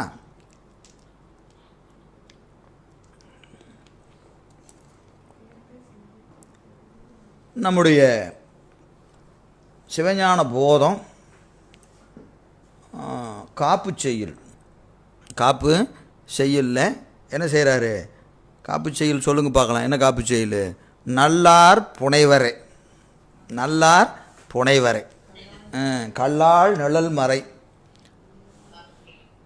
நல்லார் புனைவர். நல்லார் என்பதற்கு நம்முடைய மாதவ சிவஞான முனிவர் என்ன சொல்கிறாரு, கேட்டு சிந்தித்து தெளிந்து முதிர்ந்தோர், முதிர்ந்தோர், கேட்டு சிந்தித்து தெளிந்து முதிர்ந்தோர் நல்லார்னர். அவங்க தான் நல்லார். அந்த நல்லார் தான் சொல்ல மாட்டாங்க இப்படியெல்லாம், ஆன்மாவுக்கு இலக்கணம் சொல்ல மாட்டாங்க. அப்போ ஆன்மாவினுடைய தன்மையை நாம் அறிய வேண்டும் என்று சொன்னால் நாம் என்ன செஞ்சுருக்கணும், கேட்டு சிந்தித்து தெளிந்திருக்கணும். அப்படி தெளிஞ்சிருந்தால் தான் நாம் ஆன்மாவுக்கு இப்படி ஏடாகூடமாலாம் விளக்கம் சொல்ல மாட்டோம். மேலே சொன்னோமா இல்லையா, 5 வகையான கருத்து, 5 வகையான கருத்தை சொல்கிறவங்க இந்த தவத்தை வாய்க்க பெறாதவர்கள். எந்த தவத்தை, கேட்டு சிந்தித்து தெளிந்து முதிர்கின்ற தவத்தை பெறாதோர். சைவ நெறியிலே ஒழுகுகிற தவம் அவர்களுக்கு வாய்க்கலை. அதனால் அவங்க என்ன செஞ்சுருக்கிறாங்க, இவ்வாறு நின்றிருக்கிறார். அப்போ இந்த கேட்டு என்பது எப்படி கேட்கணும், அது நமக்கு ஏற்கனவே சொன்னது தான். எப்படி கேட்கணும், அனுபவம் உடைய தேசிகன்பால் கேட்டு. அனுபவம் உடைய, கேட்டுன்னா சும்மா கேட்கறதில்ல, அது எப்படி கேட்கணும், அனுபவம் உடைய தேசிகன்ட்ட கேட்கணும். எல்லாத்திட்டையும் கேட்டால் அது கேட்டல் அல்ல, கேட்டல் ஞானம். கேட்டல் ஞானமாவது அனுபவமுடைய தேசிகன்பால் கேட்டு. அப்போது சொல்பவர் யாராக இருக்கணும், அனுபவமுடைய தேசிகனாக இருக்கணும். அது மட்டும் போதுமா அப்படின்னா எங்கேயாவது போய் நல்ல ஆளாக பார்த்து கேட்டுட்டு வந்துடலாம், நல்ல ஆளாக பார்த்து கேட்டு வந்துடலாம். அப்படின்னா எப்படி கேட்கணும்? உபதேச முறையிலே கேட்டு அதை கேட்குற அவரு சொல்கிறவர் எப்படி நிற்கணும்? சொல்கிறவர் நல்ல அனுபவமுடைய தேசிகராக இருக்கணும். மாணவர் எப்படி நிற்கணும்? உபதேச கிராமமாக கேட்டு. அப்போ மாணவருக்கு இந்த இலக்கணம் இல்லைனாலும் அது கேட்டல் ஞானம் ஆகாது. சொல்பவருக்கு அந்த இலக்கணத்தில் இல்லைனாலும் அது என்ன ஆகாது? கேட்டல் ஞானம் ஆகாது. அப்போ கேட்டல் ஞானம் ஆகணும்னா ஆசிரியர் அனுபவமுடைய தேசிகனாக இருக்கணும். மாணவர் எப்படி கேட்கணும்? உபதேசமாக கேட்கணும். இந்த ரெண்டு நிகழ்ந்தால் தான் அதுக்கு என்ன பேர்? கேட்டல்னு பேர். இப்படி கேட்டால் என்ன ஆகும்? கேட்டால் என்ன ஆகும் அப்படின்னா நமக்கு திருக்குறள் 356 கற்றேண்டு மெய்ப்பொருள் கண்டார், கற்றேண்டு மெய்ப்பொருள் கண்டார் தலைப்படுவர் மற்றேண்டு வாரா நெறி. கற்று ஈண்டு மெய்ப்பொருள் கண்டார், கற்று ஈண்டு மெய்ப்பொருள் கண்டார். அப்போ கற்றாவே என்ன ஆகணும்?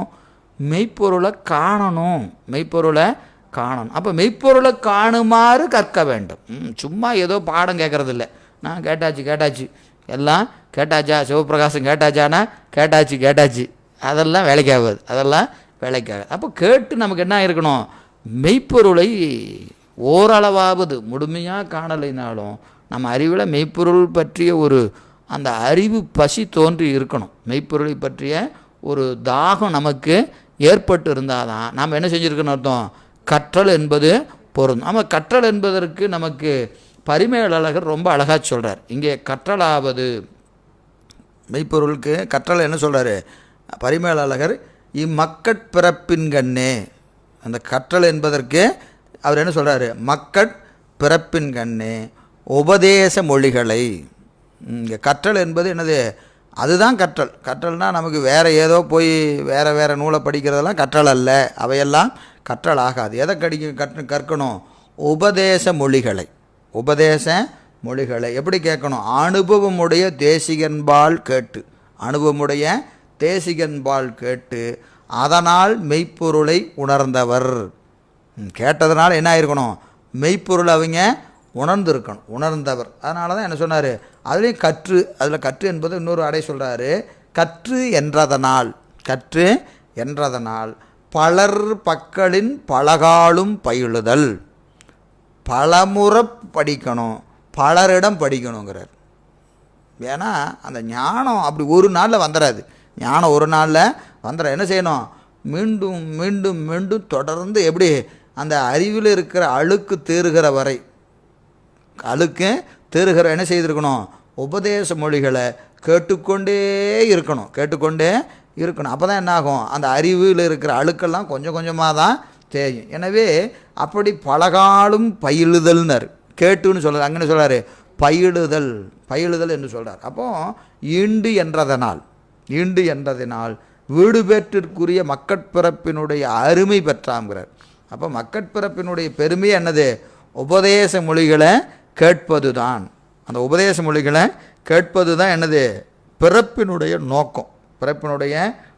அப்படி கேட்டால் என்ன ஆகும்? வீட்டு நெறி வந்து சேரும். அப்போது இந்த கேட்டல் ஞானம், கேட்டல், சிந்தித்தல், தெளிதல், மூணு ஞானம் சொல்கிறாரு. நமக்கு சித்தியாரில் ரொம்ப அழகாக சொல்கிறார். கேட்டல் ஞானம், சிந்தித்தல் ஞானம், தெளிதல் ஞானம், 3 ஞானம் சொல்கிறார். அப்போது அந்த கேட்டல் ஞானமாவது என்ன அப்படின்னு கேட்டிங்கன்னா 280 சித்தியாரில் 280வது பாடல் சூரியகாந்த கல்லின் இடத்தே என்கிற அந்த பாடலில் ஆரியனாம் ஆசான் வந்து அருளால் தோன்ற. ஆரியனாம் ஆசான் வந்து எதனால் தோன்ற? அருளால் தோன்ற. அப்போ ஆரியன் இறைவனே குருநாதனாக வரணும்னா அதற்கு என்ன இருக்கணும்? திருவருள் வேண்டும். எனவே அருளால் தோன்ற என்ன தோன்றும்? அடிஞானம் ஆன்மாவில் தோன்றும். அந்த திருவடி ஞானம் எங்கே தோன்றும்? ஆன்ம அறிவில் தோன்றும். அப்போ திருவடி ஞானம் ஆன்மாவிலே தோன்றுதல் என்பது தான் எது? கேட்டல் ஞானம். என்னது? கேட்டால் என்ன இருக்கணும்? ஆன்ம அறிவில் திருவடி ஞானம் தோன்றணும், சிவஞானம் தோன்றணும். அப்படி தோன்றினாதான் அது என்ன அர்த்தம்? கேட்டல் ஞானம்னு பேர். கேட்டல் ஞானம்னு பேர். சரி, அப்போது சிந்தித்தல் ஞானம்னா என்ன? சிந்தித்தல் ஞானம் என்பது என்ன? அடுத்த பாட்டு 281 மிக்க ஒரு பக்குவத்தில் மிகு சத்தினிபாதம் மேவுதலும் ஞானம் விளைந்து. ஞானம் விளைந்து சத்தினிபாதம் தோன்றும். சத்தினிபாதம் தோன்றியதினாலே என்னாகும்? ஞான விளையும். ஞான விளைந்ததினாலே ஓர் குருவின் அருளால் புக்கு அணிட்டித்து நிட்டை புரிந்துள்ளோர்கள் பூதளத்தில் புகழ் சீவன் முத்தராகினர். சிந்தித்தல் ஞானம் வந்துட்டாவே என்ன ஆயிடுவாங்க? சீவன் முத்தர் ஆயிடுவாங்களாம். சிந்தித்தல் ஞானம் நிகழும்போது என்ன ஆயிடுவாங்க? சீவன் முத்தர் ஆயிடுவாங்க. எனவே அது என்னது? ஓர் குருவின் அருளாள்னர். ஓர் குருவின் அருளால். அது ரொம்ப அருமையான இடம். சித்தியாரில் சிவஞான முனிவருடைய உரை எடுத்து பாருங்கள். அந்த ஓர் குரு என்பதற்கு சிந்தித்தலில் என்ன செய்கிறாரு அப்படின்னு பார்த்தீங்கன்னா ரொம்ப அழகான உரை. வேறு எந்த உரையிலையும் நீங்கள் அதை பார்க்க முடியாது. இங்கே சிந்தித்தலாவது எல்லா நேரத்திலையும் குருநாதர் முன்பாக இருந்து சிந்திக்க முடியாது. சிந்திக்கிறதுனா கேட்கும்போது யார்கிட்ட நின்று கேட்கணும்? குருநாதர் முன்பாக நின்று கேட்கணும். சிந்திக்கும் போதே அப்போது என்ன ஆகணும்? சிந்திக்கின்ற பொழுது குருநாதர் முன்பாக சில வேளைகளிலும் பல வேளைகளில் என்ன செய்யணும்? ஒரு சாலை மாணாக்கரில் மூத்தோர்னர். ஒரு சாலை மாணாக்கரில் மூத்தோரிடத்து சிந்திக்க வேண்டும். அதனால் ஓர் குரு என பொதுபட கூறினார்னர். ஓர் குரு என்பது இங்கே யார் குருநாதர் அப்படின்னு கேட்டிங்கன்னா பெரும்பாலும் யார்? உபதேசம் செய்கிற குருநாதர் அங்கே குருவாக நிற்பார். ஒரு சில வேளைகளில் தன்னில் மூத்தாரையும் குருநாதர் இடத்துல வச்சு சிந்திக்கணுங்கிறார். அதனால் குரு என்பது என்ன செஞ்சார்? பொதுபட கூறினார். அப்போ குரு என்பது யாருன்னா தன்னில் மூத்தாரையும் குருநாதராக பார்க்கணும். அப்படி பார்த்தா தான் அங்கே சிந்தித்தல் ஞானம்னு பேர். அது எதோ நம்ம கூட படிக்கிறவர் தானே அப்படின்னு நினச்சிடக்கூடாதான். அவரையும் எப்படி பார்க்கணும்? நம்மில் உயர்ந்த, அது மூத்தார் தான், நமக்கு சமமானவர் அல்ல, நம்மில் மூத்தாரை அந்த இடத்துல வச்சு பார்த்தா தான் அது என்ன ஆகும்? சிந்தித்தல் ஞானமாகும். சிந்தித்தல் ஞானமாகும் என்று 281 அது முனிவர் உரையில் தான் அது ஸ்பெசிஃபிக்காக இருக்குது. வேறு உரையில் அது கிடையாது. ஓர் குரு என்பதை குருநாதராக சொல்லியிருப்பாங்க. எல்லா உரையிலும் அப்படி தான் இருக்கும். முனிவர் மட்டும் அந்த இடத்துல ரொம்ப நுட்பமாக உரை செய்திருக்கிறார். அடுத்து பார்த்திங்கன்னா தெளிதல் ஞானம். தெளிதல் ஞானம் என்பது அறியாமை அறிவகற்றி அறிவினுள்ளே அறிவுதன்னை அருளினால் அறியாதே அறிந்து குறியாதே குறித்து அந்த கரணங்களோடு கூடாதே வாடாதே குலைந்து இருப்பையாக. அடுத்த பாட்டு 282 பாட்டு. இது என்னதுங்க? தெளிதல் ஞானம். தெளிதல் ஞானம். எனவே அறியாமை அறிவு அகற்றி, அறியாமையை அறிவிலிருந்து அகற்றி அறிவினுள்ளே அறிவு தன்னை அருளினாலே அறிந்து. அறிவுக்குள்ளே இருக்கிற அறிவு, அறிவுக்குள்ளே இருக்கிற அறிவு எது? சூக்கும சித்து, அதிசூக்கும சுத்தாகிய சிவம் எங்கே இருக்கிறது? ஆன்ம அறிவுக்குள்ளே இருக்குது. ஆன்ம அறிவுக்குள்ளே இருக்கிறத நான் அறியணும். நம்ம அறிவுக்குள்ளே சிவம் சூக்கும சித்தா இருக்குது என்பதை அறியணும். எப்படி அறியணும்? அருளினாலே அறிந்து. அதை அறியறதுக்கு ஒரு அருள் வேணும். நம்ம அறிவுக்குள்ளே சிவம் இருக்கிறது என்பதை அறிவதற்கு நமக்கு என்ன வேணும்? அதுக்கு ஒரு திருவருள் வேணும். அது என்னது? ஏற்கனவே சிந்தித்து கேட்டு சிந்தித்து தெளிந்தால் அதை அறியலாம். தெளிந்தால் அதை அறியலாம். அப்படி அறிஞ்சால் அதுக்கு என்னதுங்க? அதுதான் தெளிதல் ஞானம். அதுதான் தெளிதல் ஞானம். அப்படி தெளிந்து விட்டால் என்னாகாது? அவங்களுக்கு கூடாதே வாடாதே குலைந்து இருப்பை. அவங்களுக்கு என்ன ஆகாது? கூடுவதும் இல்லை, பிரிவதும் இல்லை, வாடுவதும் இல்லை. ஏன்னா அவங்க எங்கே பார்க்குறாங்க? பெருமானை அறிவுக்குள்ளே பார்க்குறாங்க. அறிவுக்குள்ளே பார்ப்பதுனால அவங்களுக்கு என்ன வேண்டியதில்லை? பெருமானை நம்ம இப்போ கொரோனா கதவெல்லாம் சாத்தியாச்சு, பெருமானை நான் பார்க்கவே இல்லை அப்படின்னு வாட்ட நமக்கு வேண்டியதில்லை. ஏன்னா அவன் எங்கே இருக்கிறான்? நம்மை விட்டு அவன் பிரிவதே இல்லை. அவன் அங்கே இருக்கிறான். அந்த நமக்கு 12ஆம் நூற்பால் ரொம்ப அழகான இடம். அந்த பெருமானை எப்படி பார்க்கணும்? பெருமானை எப்படி? திருக்கோயில் இருக்குது. திருக்கோயிலில் ஒரு சிவலிங்க திருமேனி இருக்குது. அந்த சிவலிங்க திருமேனியை சரியையாளன் எப்படி பார்ப்பான்? கிரியையாளன் எப்படி பார்ப்பான்? ஞானி எப்படி பார்ப்பான்? 3 பேரும் எப்படி பார்ப்பாங்கிறத ரொம்ப அழகாக சொல்கிறார். கண்டதொரு மந்திரத்தால் காணும்தவர்க்கு அதுவதுவாய் தோன்றானோம்பர். அதுவதுவாய் தோன்றானோ. அவன் எப்படி பார்க்குறானோ அப்படி இருப்பானான் பெருமான். எங்கே? அந்த சிவலிங்க திருமேனியில் பெருமான் தோன்றுவானா? எப்படி தோன்றுவான் அப்படின்னு கேட்டிங்கன்னா, சரியையாளன் அந்த சிவலிங்க திருமேனியை எப்படி பார்ப்பானா? அது ஒரு திருமேனி, அது ஒரு கல்லினாலோ கல்லினால் ஆன ஒரு திருமேனி, அது சுயம்போ அல்லது யாராலேயோ வடிக்கப்பட்டிருந்தால் அது என்னது, அப்படி அது ஒரு திருமேனி. அந்த திருமேனி அங்கே எப்படி இருக்குது, பெருமான் அந்த திருமேனியிலே எழுந்தருளி இருக்கிறான். பெருமான் அந்த திருமேனியில் எழுந்தருளி இருக்கிறான். எந்தது, அந்த வடிவத்திலே, அந்த சிவலிங்க வடிவத்திலே சிவபெருமான் எழுந்தருளி இருக்கிறான் என்று யார் பார்ப்பா, சரியையாளன் பார்ப்பான். சரியையாளன் பார்ப்பான். அவனுக்கு பெருமான் எப்படி அருள் செய்வார், அந்த வடிவத்திலே இருந்து அருள் செய்வார். வடிவத்தில் இருந்து அருள் செய்வார். அப்போ கிரியையாளன் எப்படி பார்ப்பான் அப்படின்னு கேட்டிங்கன்னா, மந்திர வடிவிலே தரிசிப்பான். மந்திர வடிவில் மந்திர வடிவில் என்னது, அங்கே கீழே சிவலிங்கத்துக்கு கீழே இந்த யாராவது ஸ்தாபனம் பண்ணியிருப்பாங்க, முனிவரோ ரிஷியோ அல்லது இப்போது வைதிக முறையிலையோ உள்ள யந்திரமெல்லாம் வச்சு 12 நாளுக்கு ஒரு முறை என்ன செய்கிறாங்க, அதுக்கு கும்பாபிஷேகமெல்லாம் பண்ணி, அந்த சிவலிங்க திருமேனிக்கு கும்பாபிஷேகமெல்லாம் பண்ணி மந்திரத்தினாலே சிவபெருமானை அந்த சிவலிங்க திருமேனியில் எழுந்தருளை செஞ்சுருக்கிறாங்க. அது ஆகமத்தில் விதியெல்லாம் இருக்குது. என்ன விதி, அந்த 12 வருஷம் ஆச்சுன்னா அப்புறம் சாமி எங்கே வந்துடுவாராம், அங்கேருந்தே அப்படியே நந்திட்டு வருவாராம். இத்தனை வருஷம் ஆச்சுன்னா அங்கேருந்து சாமி எங்கே, நந்திக்கு வந்துடுவார். அப்புறம் கொடிமரத்துக்கு வருவாராம். அப்புறம் கோபுர வாசலுக்கு வருவாராம். அந்த வருஷம் தள்ளிக்கிட்டே வந்ததுன்னு என்ன ஆயிருமா, அந்த இறைவனது அருள் தன்மை, அந்த சாணித்தியம் என்ன ஆயிரும், அப்படியே வெளியே வந்துட்டே வந்து கொடிமரத்துக்கு வந்து கோபுரத்துக்கு வந்துடுவாராம். கோபுரத்துக்கு இதெல்லாம் ஆகமத்தில் சொல்லியிருக்கிறாங்க. இதெல்லாம் முரண்பாடல்ல, அதெல்லாம் ஒரு முறைமை வச்சுருக்கிறாங்க. இது சரியாக தப்பாங்கிற ஆராய்ச்சியெலாம் நமக்கு தேவையில்லை. எனவே இது எப்படி என்று சொன்னால், மந்திர வடிவிலே சிவத்தை காணுவது, மந்திர வடிவில் சிவத்தை காணுவது. அப்போ மந்திர வடிவிலே இறைவன் எழுந்தருளி இருக்கிறான். எங்கே, சிவலிங்க திருமேனியில் எழுந்து அருள். அப்போ மந்திர வடிவில் இருந்தானா அதுக்கு ஒரு கால வரையறையெல்லாம் வச்சுருக்கிறாங்க. அந்த மந்திரத்தினுடைய தன்மை குறைய குறைய அந்த சாணித்தியம் என்ன ஆயிரும், அந்த அருள் தன்மை குறைஞ்சிக்கிட்டே வரும். அப்போ என்ன செய்யணும், 12 வருஷத்துக்கு ஒரு தடவை குடமுழுக்கு பண்ணி அதை மீண்டும் என்ன செய்கிறது, எனர்ஜி அதை பூஸ்டப் பண்ணி அங்கே பெருமான் அங்கே வச்சுருக்கிறது அப்படின்னு பார்க்குறவனுக்கு அந்த சிவலிங்க திருமேனியில் பெருமான் எப்படி தெரிவார், மந்திர வடிவில் எழுந்தருளுவார். அது யார், கிரியையாளன் அப்படி பார்ப்பான். பெருமான் அப்படி கிரியையாளனை அப்படி பார்ப்பான். ஞானி எப்படி பார்ப்பான், ஞானி எப்படி பார்ப்பான்னா, இந்த சிவம் எங்கே இருக்கிறது, என்னுள் இருக்கிறது, என்னுள் இருக்கிறது. என்னுள் இருக்கிற சிவம் எங்கும் இருக்கிறது. என்னுள் இருக்கிற சிவம் எங்கும் இருக்கிறது.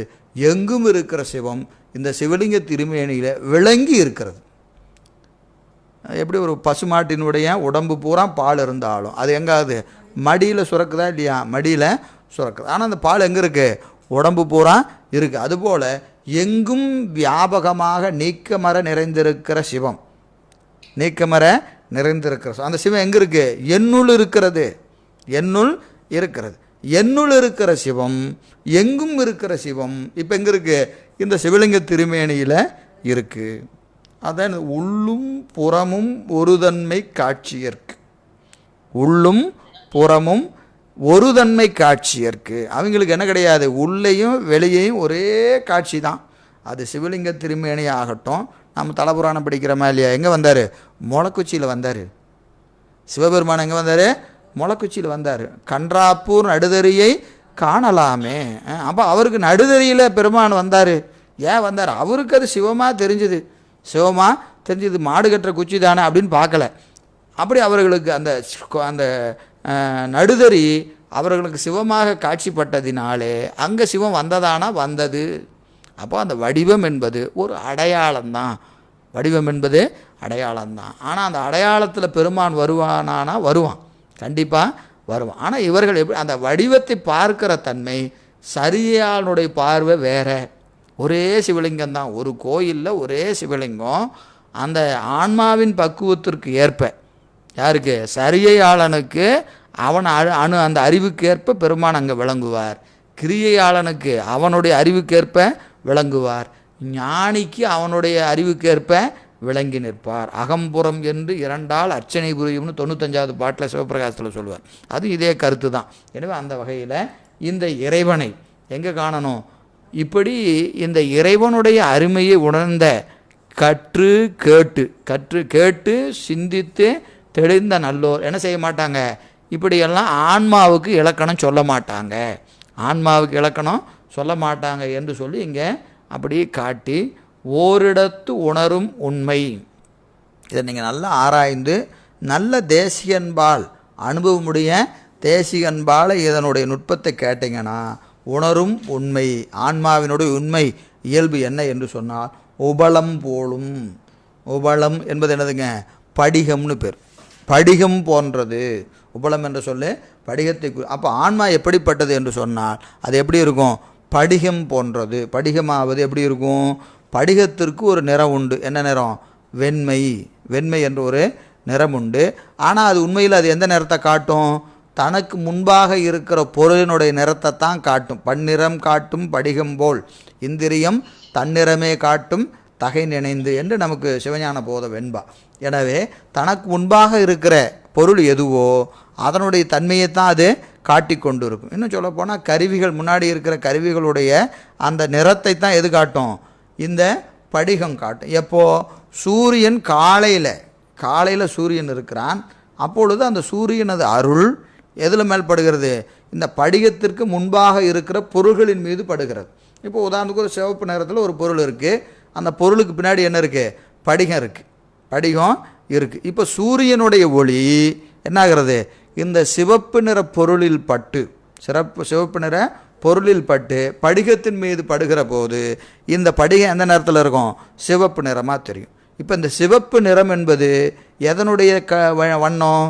முன்னாடி இருக்கிற பொருளினுடைய வண்ணம். ஆனால் இந்த சிவப்பு நிறம் எதனால் வந்ததுன்னா சூரிய கதிர்களினால் தான் வந்தது.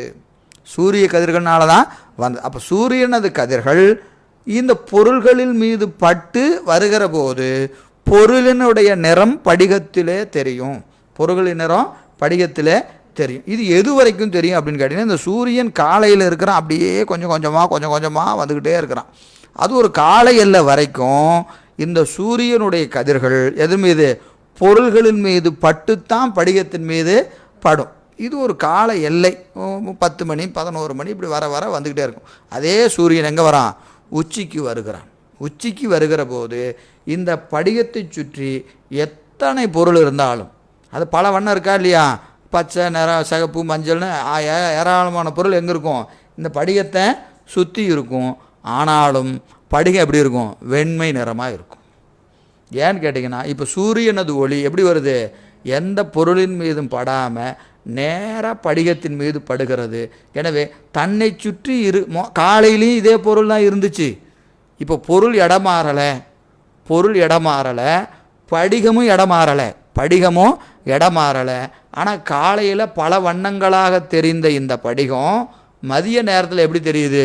தன் உண்மை வடிவத்தை பெற்று நிற்கிறது. உண்மை வடிவத்தை பெற்று அதுபோல் இந்த திருவருள் நமக்கு இந்த இறைவனது முழுமையான வீழ்ச்சி நம் மீது விடுகிற காலம் வரைக்கும் திருவருள் என்னவான்னு இருக்கும்?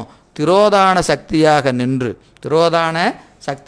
நின்று கருவிகளின் வாயிலாக நமக்கு அறிவை கொடுத்து கொண்டே இருக்கும். அப்போ இந்த ஆன்மாவுக்கு விளங்குகிற ஞானம் கருவிகளின் வாயிலாக பெறுகிற ஞானமாகத்தான் இருக்கும். அது பாசஞானம், பசுஞானம் என்று நிற்கும். அதே இறைவனது வீழ்ச்சி உச்சிக்கு வருகிற போது, கண்ணப்ப நாயனார் புராணத்தை கதிரவன் உச்சி நன்னம்பர். கண்ணப்ப நாயனார் குடும்பத்தேவரை பார்க்கும்போது எப்போ போனாராம்? கதிரவன் உச்சிக்கு வந்தானாம். அப்படின்னு என்ன அர்த்தம்? அவருக்கு முழுமையான சத்தினிபாத இருவினை ஒப்பு நிகழ்ந்தது. திருவருள் வீழ்ச்சியில் நின்றார். இதுவரைக்கும் கருவி ஞானத்தில் என்னென்ன ஒரு பெண்ணாயிட்டார்? திருவருள் ஞானத்தில் நின்றார். எனவே அவர் என்ன ஆயிட்டாருங்களாம்? அவர் என்புருவம் அன்புருவம் ஆனார்பார் சேக்கிலார் பெருமான். அப்போ கதிரவன் எங்கே வரணும்? உச்சிக்கு வரணும். நமக்கெல்லாம் சனி உச்சிக்கு வந்துட்டான், ராகு உச்சிக்கு வந்துட்டான், இப்படி தான் நம்ம பார்த்துருக்குறோம். அவர் குரு உச்சத்துக்கு வந்துட்டாருமா. குருவெல்லாம் வர வேண்டாம், பெருமான் தான் நமக்கு உச்சத்துக்கு வரணும். பெருமான் உச்சத்துக்கு வந்துட்டா நம்மை சுற்றி என்ன இருக்கும்? எல்லா கருவியும் இருக்கும். குடும்பம் இருக்கும், குழந்தை இருக்கும், குட்டி இருக்கும், தொழில் இருக்கும், எல்லாம் இருக்கும். ஆனாலும் இந்த உயிர் எப்படி நிற்கும்? திருவருளில் திளைத்து நிற்கும். இல்லைன்னா சுற்றி அது எங்கே இருந்தாலும் அந்த ஞானம் என்பது விளங்காது. என்ன ஞானம்? சிவஞானம் விளங்காது. சிவஞானம் விளங்கணும்னா எங்கே வரணும்? சிவம் உச்சிக்கு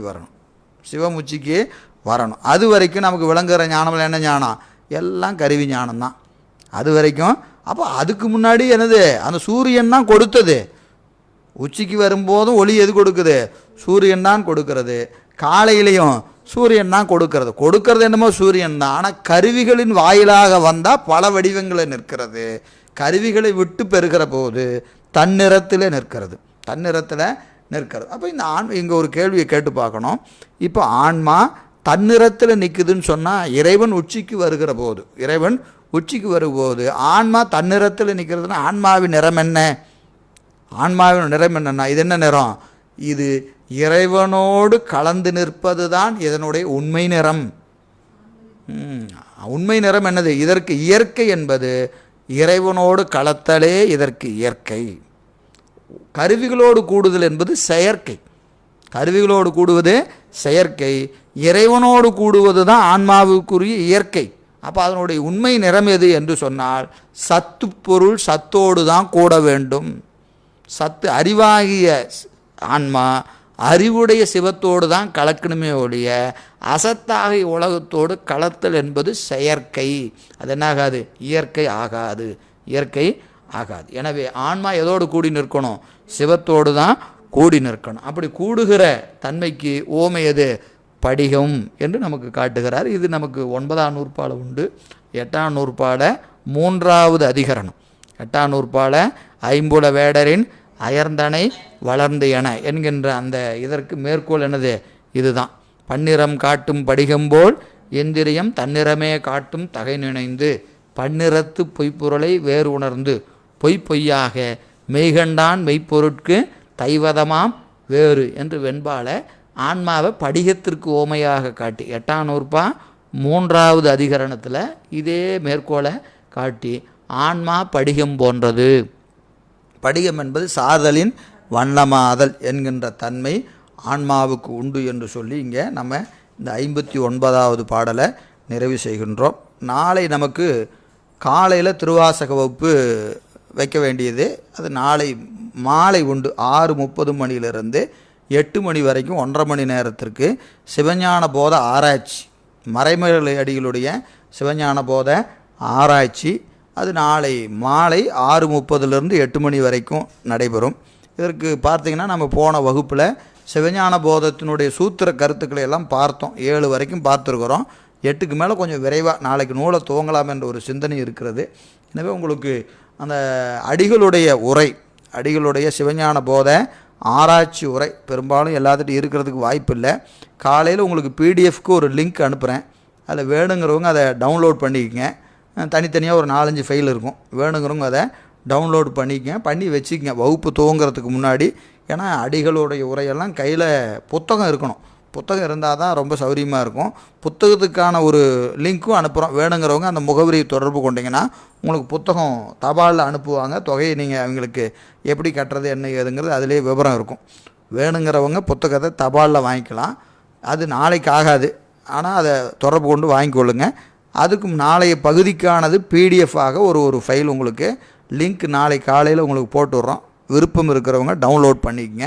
ஏன்னா அடிகள் உரை கட்டாயம் கையில் உரை இருந்தால் தான் படிக்கிறதுக்கு சௌரியமாக இருக்கும். ஏன்னா நாளைக்கு 8ஆம் நூற்பால இருந்து 12 வரைக்கும் அப்படியே தொட்டு காமிச்சிட்டு நாளைக்கு நூலுக்குள்ளே சென்று விட வேண்டும் என்கின்ற ஒரு கருத்து இருப்பதுனால நாளைக்கு சிவஞான போத ஆராய்ச்சி அடிகளுடைய உரை நாளை துவங்கப்படும். மாலை 6:30 மணியிலிருந்து 8:30 மணி வரைக்கும் அந்த வகுப்பு நடைபெறும் என்று சொல்லி இந்தளவில் வகுப்பை நிறைவு செய்கின்றோம். என்றும் இன்பம் பெருகும் இயல்பினால் ஒன்று காதளித்து உள்ளமும் பொங்கிட மன்றுளார் அடியார் அவர் வான்புகள் நின்றதெங்கும் நிலவி உலகலாம் வான்மிகள் வளாது பெய்க மணிவளம் சுரக்க மன்னன் கோன்முறை அரசு செய்க உறைவிலாது உயிர்கள் வாழ்க நான் மறை அறங்கள் ஓங்க நர்த்தவம் வேள்வி மல்க மேன்மைகுள் சைவநீதி விளங்குக உலகமெல்லாம் மேன்மைகுள் சைவநீதி விளங்குக உலகமெல்லாம் கைலாயப் பரம்பரையில் சிவஞான போத நெறி காட்டும் வெண்ணை பயில் வாய்மை மெய்கண்டான் சந்ததிக்கோர்மை ஞான பானுவாகி உயிலாரும் பொருள் திரு ஆவடுதுறைவாள் குரு நமச்சிவாய தேவன் சைலாதி மரபுடைகோன் திருமரபு நீடூடிதழைக்க மாதோ தென்னாடுடைய சிவனே போற்றி எந்நாட்டவர்க்கும் இறைவா போற்றி ஏகம்பத்துரை எந்தாய் போற்றி பாகம் பெண்ணுருவானாய் போற்றி காவாய் கனகத்திரளே போற்றி கைலை மலையானே போற்றி போற்றி அருள் தரும் பண்ணார் மொழியம்மையுடன் அமர் திருநனாவுடையார் திருவிடிகள் போற்றி போற்றி. திருச்சிற்றம்பலம் தில்லையம்பலம்.